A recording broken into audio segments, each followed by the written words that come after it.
তোমালোকক কি বুলি সম্বোধন কৰিম? তোমালোকৰ নিঃসংসতাত সিহঁত শুই থাকিল নিতাল মাৰি। তোমালোকক কি বুলি সম্বোধন কৰিম আজি?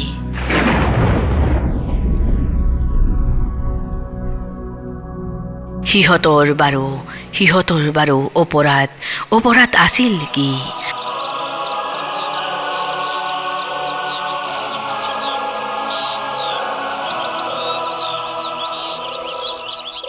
সিহঁতেতো সেউজীয়া বিচাৰি গৈছিল নে সেউজীয়া দেশৰ ৰ'দ সিহঁতৰ বাবে নিষিদ্ধ আছিল?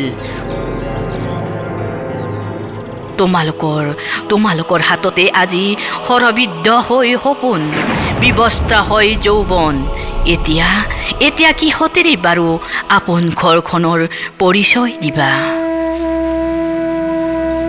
সুখৰ একুৰা জুই ফুৱাই লগে ভাগে এসাঁজ খাবলৈ আপোনাক মাতিব পাৰিবা?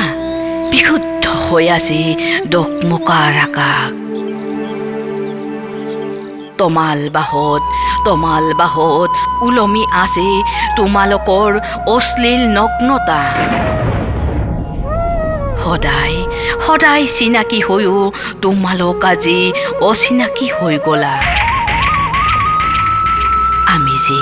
আমি যে পাতিছিলোঁ বিশ্বাসৰ ভেটিত সম্প্ৰীতিৰ ঘৰ এখন বন্ধাৰ কথা, সেইবোৰ কথাও এতিয়া তোমালোকে পাহৰি গ'লা।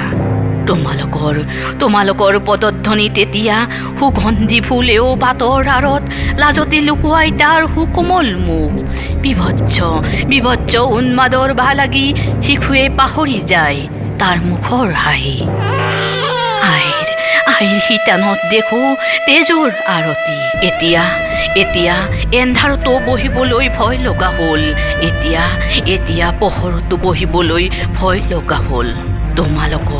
তোমালোকৰ নিঃসংস বৰ্বৰতাৰ কাহিনী দেখি তোমালোকক কি বুলি সম্বোধন কৰিম আজি?